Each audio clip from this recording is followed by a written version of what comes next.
Hi friends, welcome back. I'm going to begin this video with a blanket statement. I seriously messed up with my finances over the last couple of weeks.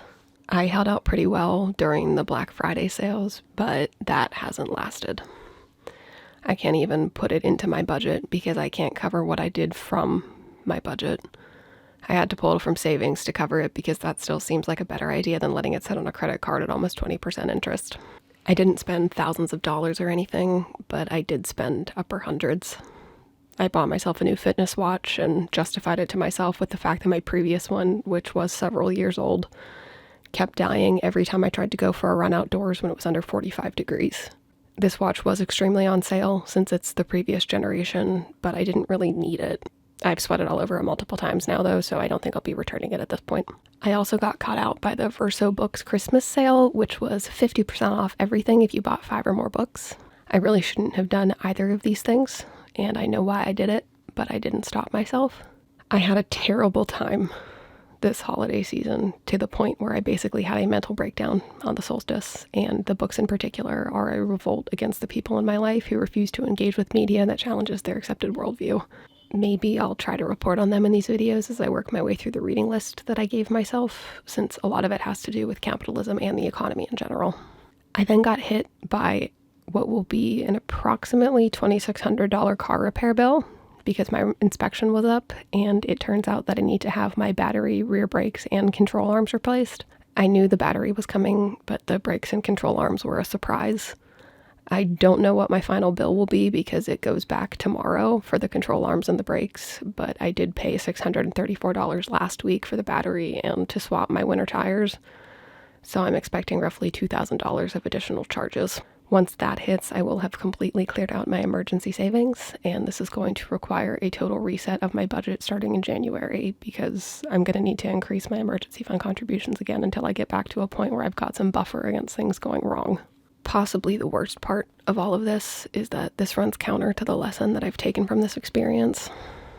I need to no longer be living in my parents' house by the time this holiday rotation rolls around again, which is probably 2 years from now, assuming that the usual pattern holds. Not being able to leave, not being able to go to my own safe space separate from the people who are incredibly triggering for me to be around, resulted in a seriously precarious psychological state for me. And I do want to say that's not my parents. They're fine. It's other people. But it was really hard. Buying all of that stuff just sets me back that much further from being able to get out of here. The people in question are gone now, so I do have my home back, but I am still really struggling and I feel really destabilized. I suppose the bright side to this, if there can be one, is that my savings did cover almost all of this, so I'm not actually floating a huge sum of money on a credit card for months. But I want to cry. I have already cried multiple times. 2025 has been a terrible year for me where my car is concerned. I've had to have my front bumper and side panel replaced twice, once because of my deer encounter a few months ago, and once back in the spring after we had a Derrico blow through, which is not normal here, and resulted in a giant tree limb falling on the hood of my car. I'm honestly lucky it wasn't totaled.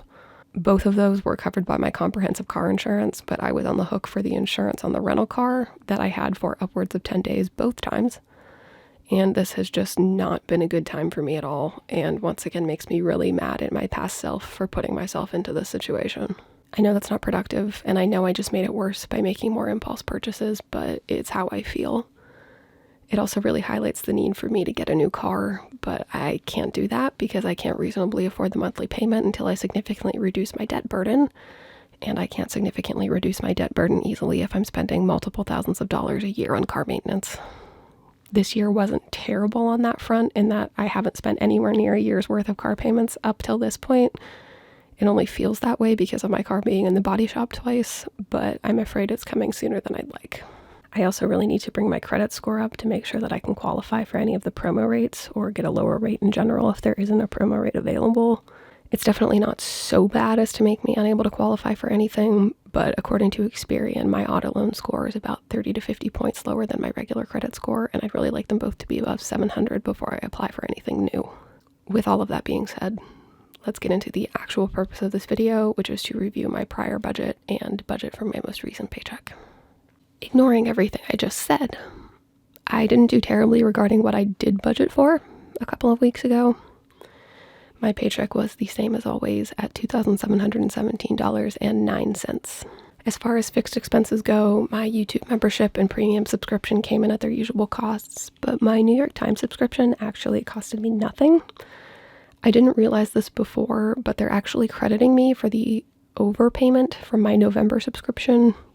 You know, when I told them I was canceling and they offered me the $5 rate for another year. So I won't have another payment until February, I think, which saves me a grand total of $5 every 4 weeks. Because of that, my fixed expenses came in at a total of $27.80 versus a budgeted amount of $34, which brings me down to a leftover amount of $2,689.29. My variable expenses also came in lower than expected. I had some movement with my therapy sessions, so it ended up being $75 for those rather than the budgeted $100. And I only spent about half of what I budgeted on gas, which is not really a victory because it's due to a combination of my car issues and the fact that I have no motivation to do anything right now. But it does mean I saved about $40. Since I take food money out in cash, that's a flat $20, which brings my total variable expenses in at $128.15 versus a budgeted amount of $195. And my leftover total is $2,561.14. My savings came in as expected, so $985 there, which brings my leftover total down to $1,576.14. I had already made my extra credit card payment before my car inspection happened, so that didn't get rerouted, and my total debt payments came in at $1,448.96 versus my budgeted total of $1,449. The difference is due to rounding, as always. This brought my final leftover total down to $127.18 versus a budgeted amount of $54. I'll put the variance towards my bill from the mechanic tomorrow. Moving on to budgeting my most recent paycheck, which is going in January, even though it was paid last Friday the 26th, because every bill it's paying for is a January bill. As always, I am budgeting $2,717 for my income. My fixed expenses are my rent, budgeted at $625. My storage unit, budgeted at $200, which is a little more than it actually costs, but I decided to round up this year to give myself a little more wiggle room. And then I also have a handful of subscriptions. With the subscriptions, this brings my total to $872 and my leftover amount to $1,845. My variable expenses are dropping because my next therapy session is on Friday, which is 2026. So I will have FSA funds again since it's the new year, and I won't be paying out of my normal checking account anymore. So all that we have left in this category is gas, which I am budgeting my usual $75 for, and food. Still cash, still $20, which brings my total variable expenses to $95 and my leftover amount to $1,750. I just filled these in quickly for ease of review. No surprises in my savings either, although I'm once again putting my full car savings towards my maintenance fund rather than splitting it between maintenance and insurance. I need another $200 by March 5th for my insurance premium, so I'll cover that from my February paychecks.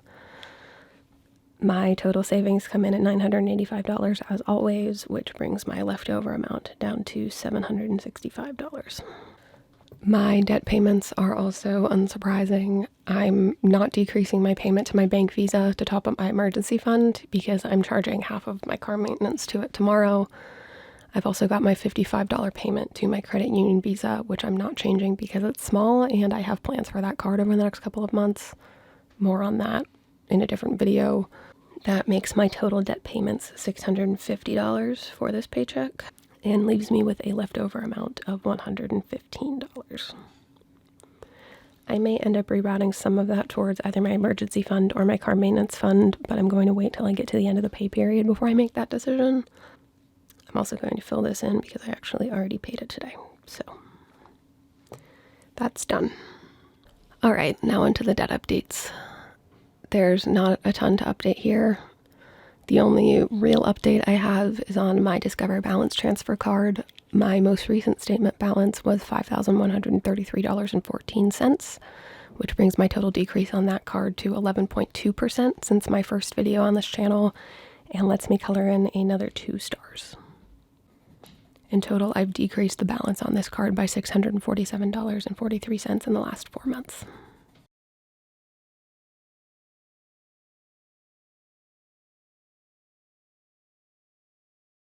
My statement for my bank Visa did close yesterday, but that's not a positive update. My total balance on that card has increased by $65.82 since my last statement, and I suspect that I'll end up in a similar situation on my January statement as well, with the maintenance and everything. My goal right now is to minimize the increase on that card as much as possible and get back on track with the payoff plan as soon as I can. And what is a good update, though, we get to color in another star on my total debt payoff tracker.